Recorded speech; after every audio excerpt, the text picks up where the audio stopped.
Well, hello everyone. I'm very pleased to be here, and thanks to Tom for inviting me. So I'm going to talk today about a technique that I've used very widely in my own research. It's one I think that's fair to say isn't actually that highly or that widely recognised by researchers, but one I think is really useful for releasing the creative consumer.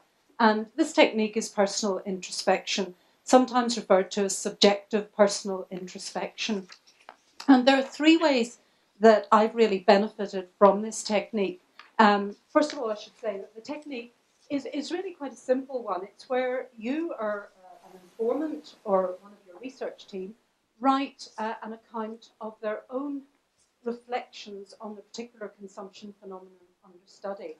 And you try and be as creative as possible. You try and do it in a non-rational decision-making, processing, etc., information processing way. And you just let rip the sort of stream of consciousness. And as I said, I've used this in three different ways. I've used it to write my own reflections on a retail environment where I was studying the utopian imagination. And that was very beneficial because it really sensitized me to my research, to what I might expect, how the informants would react. And it sensitized me to being creative about getting informants to be creative in a way that Marie was saying, you know, sensitizing me to the creativity I wanted to release in consumers. So I used it that way. I've used it also in conjunction with research teams, where we get the whole research team to reflect on the consumption phenomena under study, again to sensitize ourselves and to better understand our consumers. And finally, I've used it widely in consumer research, getting informants to write accounts about what I'm studying. And how I got onto this in the first place was because I was trying to understand the utopian imagination in a festival marketplace. Sorry, I haven't been holding this maybe as close as I should have. I was trying to understand a festival marketplace and the utopian imagination in relation to that in a centre in Dublin. And first of all, I was doing lots of interviews with retailers and consumers. And then I was trying focus groups and in-depth interviews. And I really felt that I wasn't getting the creative side of what was happening in this place. So finally, I got consumers to write introspective accounts. And this really generated a lot of very rich data that just haven't been coming out in the other methods I've been trying. So you can see here, here's a couple of things that were really key in my conceptualization of the utopian imagination in that environment and the subsequent theorization of the utopian processes, the utopian experience in consumer research. So you can see here, one person is writing all things shone in the shop window, the light reflected on crystal, there were lights on walls, all shops glittered, and it was a real pleasure to look at them. I had the feeling that I was in another place. This was very crucial, this removal, this sense of displace that happened with the utopian imagination. That part of the shopping centre was fairy-like. I felt as in a castle. It was magic for me. I saw a lot of porcelain with well-finished design. The three shops were enchanting because I liked the way it was glinting. These were just very rich descriptions that hadn't been coming out in the other methods I've been using. And the second one, as I walked down the narrow cobbled street, there wasn't, in fact, a cobbled street to the centre, but that didn't matter. It was this triggering of the imagination and the nostalgia that I really wanted to get at. So the fantasy mattered more than the actual reality. And you can see it was the noise faded into the distance, and one had the impression of going back in time, which was, again, a crucial part of the conceptualization of the utopian process, this removal from the present and being carried away. So that's how I got onto this technique, and I'm really a great advocate for it. I've used it again and again, and I really find that it unlocks, as I said, the consumer creativity. And that's really what I'm going to look at in this short time, and hopefully we'll have time to talk about it. You can ask me some things as well. Because suffice it to say that subjective personal introspection has had a little bit of a shaky history in consumer research. And I think it's probably because it has been primarily used by by scholars such as Maurice Holbrook, Elizabeth Hirschman, Stephen Gould, and Stephen Brown, reflecting on their own personal consumption behaviours. And each of those is published in fairly well-known publications, particularly Steve Gould's notorious one where he was thinking about his own vital energy states in JCR that caused a huge controversy. And so generally this meant that people shied away from subjective personal introspection because it was seen as, Melanie Wandorf and Brooke said, it was seen as very much an indulgence, a sample of one, and very much just a kind of, wacky way to generate some quick research, really. And so people were very skeptical about it. But actually, it can really be justified in its own right. There's a lot of historical techniques that feed into it that are well recognized and well justified.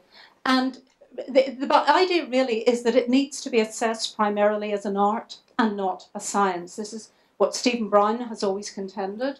And if I can just skip and then go back again, it's on this basis that art can often tell us more about consumption phenomenon and the creativity behind that. Here you have Émile Zola writing on the early department stores, Le Bon Marché. And you can see in this wonderful description, I'm not going to read it all, but you can see he just captures the lure and the seduction of the department store and how it provokes all these desires in us. And you don't need a survey of 600 people to really prove this or to give us evidence. Émile Zola is capturing something. It's like seeing the world in a grain of sand, really. It's this idea that art can really capture emotions and crucial desires. And you see this, I love this woman pale with desire leaned over. He's talking about all the materials and drapes, just being sort of spread out in this luxury display. And of course the spectacle as well. It's all captured here in this description. So essentially, this is what personal introspection is trying to convey, it's trying to tap into. Now, we're obviously not going to be able to make ourselves or our informants Émile Zola, but that's what we're trying to encourage, this idea that art is as valuable as science in giving us insights. It also ties into all these other techniques, autobiographical criticism in the humanities, which is well recognized in English literature, particularly psychology, autobiographical memory, stream of consciousness, of course, espoused by writers like James Joyce.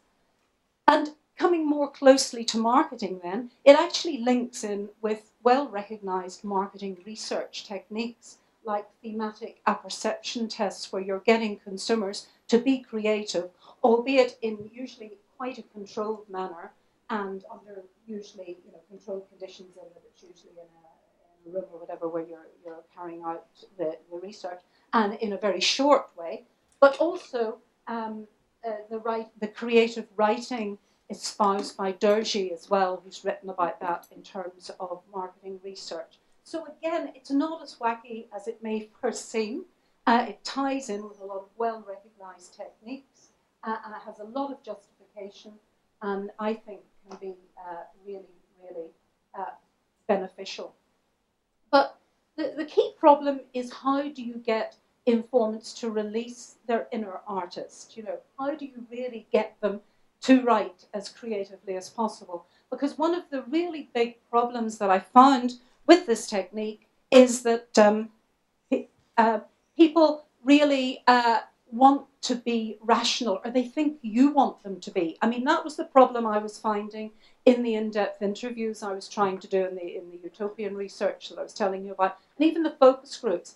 Everybody is so marketized now. Everybody knows the language of marketing. And if they think that you're studying marketing phenomena or consumer research phenomena, they automatically think they can second guess you, and they want to tell you the meaning of the advertising campaign, the meaning of, they know more about marketing strategies than we do ourselves almost. So it's very hard to get them to switch that off and say, can you just go back to pretend you don't know anything about marketing and just give me your feelings here. And this is really quite difficult not to be over analytic because people just presume that. And particularly as the interviewer, you set up that bias that they want to impress you and show that they can be analytic as well. And so what I do is when I'm going to carry out introspections with informants, I actually sort of do a bit of training, or I talk to them beforehand to try and encourage them to kind of sweep away all this sort of analytic side and to come to it, to focus on their impressions, their thoughts, their associations, their feelings, their emotions, all the things that the experience may trigger. And I tell them just to write in a stream of consciousness that they're not being judged, it's not a wrong or right here, it's just to try and be creative. And not to be afraid to go off on tangents. If something makes them think of something else, this is all great fodder. That's what we want to hear. That's what creativity is about, the chains of associations, the links. And again, you want them to go on a roll. So I really encourage them to do all this and to go away and reflect and be creative. Because really, and maybe I'm preempting the subject of Eric's talk, but I think everybody is creative. Everybody has creativity in them, and people like a chance to be creative. And if you say to them, I just want you to see what you can do with it, have fun, then I find that people really relate to that well. They like that, because everybody, I don't think there's anybody that doesn't have some type of creativity in them. And it's just trying to release that, and that's what this is doing. So at the moment, I'm actually carrying out research into the Don Lenoir restaurant chain, looking at the experience. It's Don Lenoir, and I'm carrying this out actually with an ESCP colleague, Elizabeth TCO de Boer, and we've been doing this in Paris and in London for a couple of years now. And again, we're carrying this out using personal introspection as the main method for this. And I should have said, of course, you can use personal introspections along with other methods, as I did in the Utopian Imagination.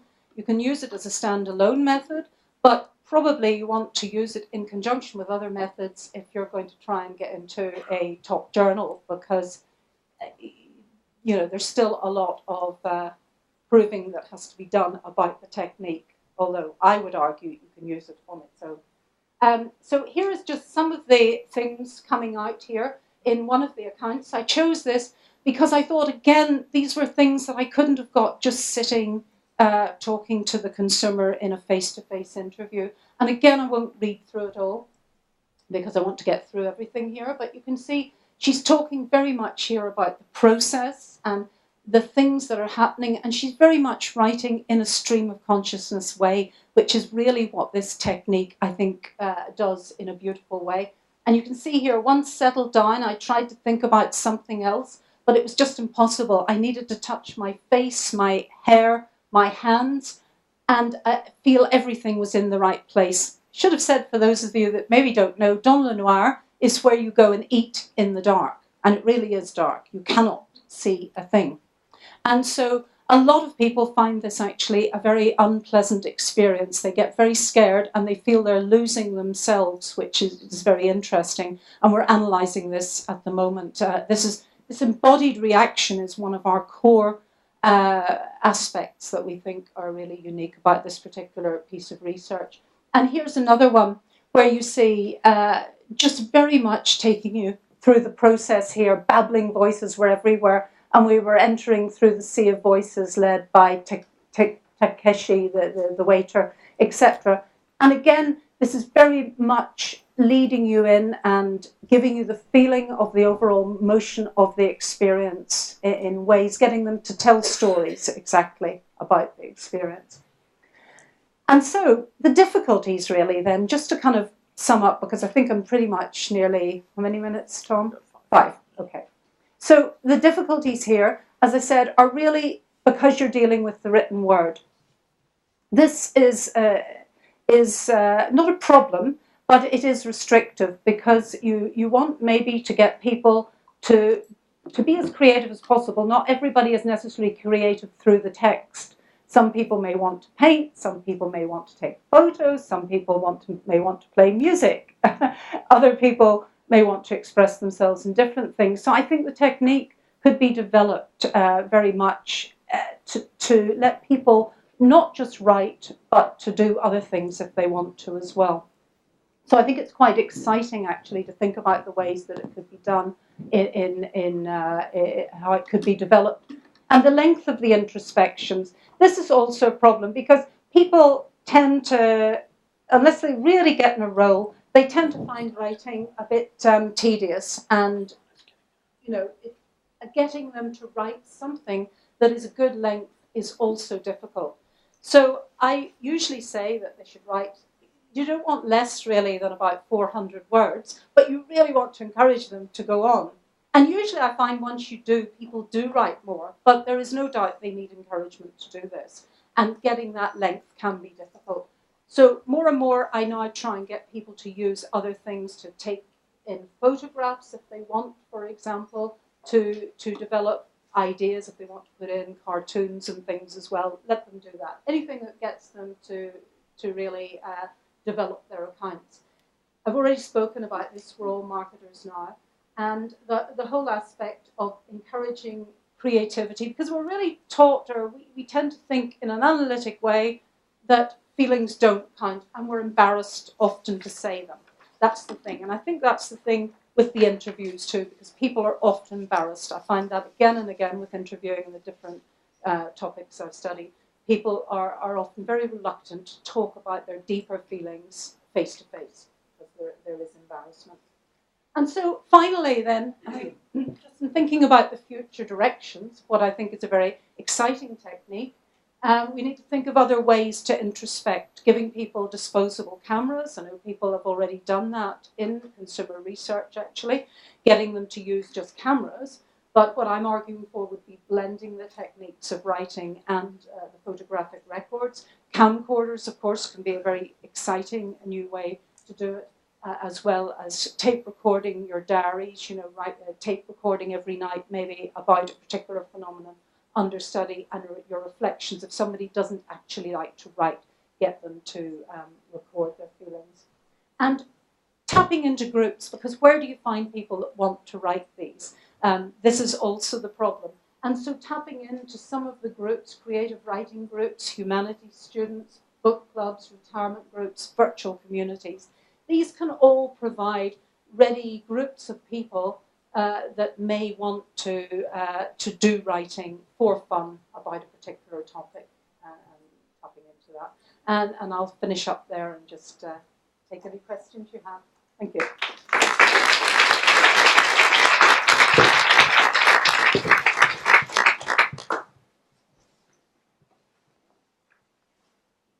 Using this microphone, yes, Tom. I was wondering, is there a particular threshold within the technique, so I mean you've been using it, that you need to achieve for the information to be valid, or is just any stream of consciousness useful?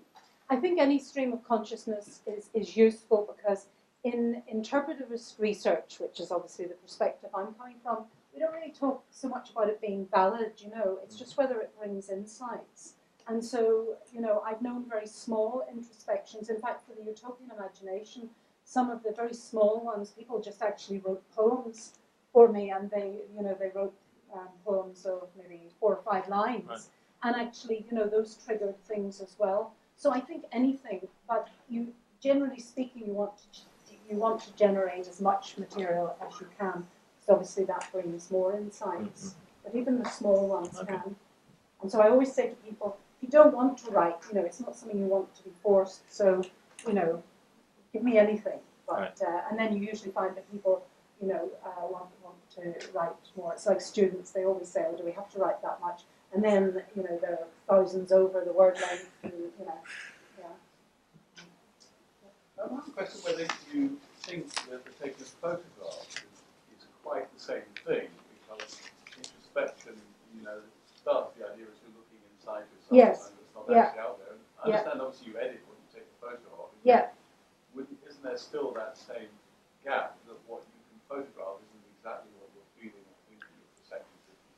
Yes, I mean, I agree with you. That's why I said that I think if the photograph is in conjunction with the reflection, I think otherwise the photographic record isn't the same, definitely. But I think it can be useful to encourage people, if they're very visual, to take photographs, and that sometimes triggers their reflections, you know, because then I say, well, if you take photographs, and actually some people did this for the Utopian Imagination one, they built in photographs to their reflections and reflected on the photographs really as in market research again, that would be a common technique to generate, you know, photo collages and things to generate people to say things. So if it's used to trigger the introspection, then yes, but totally agree otherwise, yeah. You know, just to come back on this, like at the LSE, they call it photo voice, but it's very useful, especially when you work with younger children. Yes. They work with young carers in Africa. Yes. And they find that photo voice is a way for them to express their feelings much more. Ah, yes. Yes. And what is it? It's a program, is it? What's photo voice? Yes, what's photo voice? Is the name of the technique. Oh, the name of the technique. So Okay, I thought it was a special, you know, yes. Yeah. They theorize that technique as photo voice. Ah, right, okay, yes, well, that's, yeah. I mean, I just think there's a lot more with this introspection. It has been overlooked. I think it's, you know, it's really kind of tap into lots of these other well-recognized things, yeah. Yes, Sarah? Do you have any thoughts about getting people to make things and then debriefing them about what they've made as a way of generating similar? Yes, I mean, I hadn't thought of that, but yes, I mean, yes, because again, you could get them to sort of introspect through that, through the making, yeah. I mean, I think that would be very good. I suppose the practicalities of that are slightly, maybe not. Just tell them to. Were you thinking of anything in particular? No, I'm just thinking you accumulate a bunch of junk, whatever it might be. Yeah, and make your Lego, yeah. blocks, Lego, Yeah. what have you. Yeah. Some people go at it. Yeah. With a given theme of something. Absolutely. No, I think that's a great idea too. I hadn't thought of the sort of, you know, the kind of three-dimensional, you know, actually making, but I agree totally that could really tap in as well. Because a lot of people are more creative, you know, with their hands and that kind of thing, and think through that way. Absolutely. Yeah, absolutely. Oh, Gianna. You showed some examples in your presentation of your own introspection as a researcher, as well as some of the introspections from your respondents. Could you talk a little bit about the difference in the insights you get from a researcher's introspection as compared to a consumer's introspection? All right, yeah, well, I mean, I think if you're, I didn't actually show examples of me introspecting, by the way. At the beginning, when you were talking about walking down the street. Oh, no, those were from the informants, actually. Sorry if I didn't make that clear. Sorry, yeah. But no, I think the insights that you get as the researcher sensitize you, I think, more to what I would call the sort of cultural codes that are, you know, you may expect to find in the research. So it can be similar because I actually wrote a chapter in one of Stephen Brown's books about the utopian imagination initially before I researched it. And, you know, a lot of the things I found were subsequently, you know, what the informants were finding as well.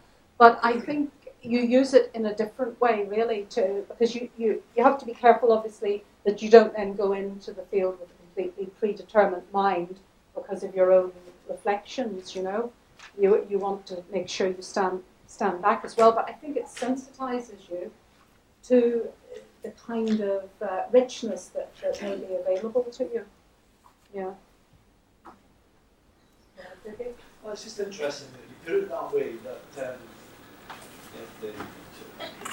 you still need to maintain that distance, because there's kind of a weird contradiction in that. Yeah.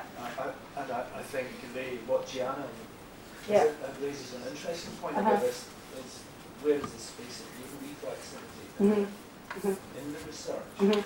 I've just been reading Henry Jenkins' updated account of his Texture Cultures book from 20 years ago, And I highly recommend to everyone the first 20 or 30 pages, which is basically a discussion between him and Suzanne Scott on this issue of where to place your presence in such a way that it doesn't these contradictions of the language of distance, Yes. the discourse of us and them, and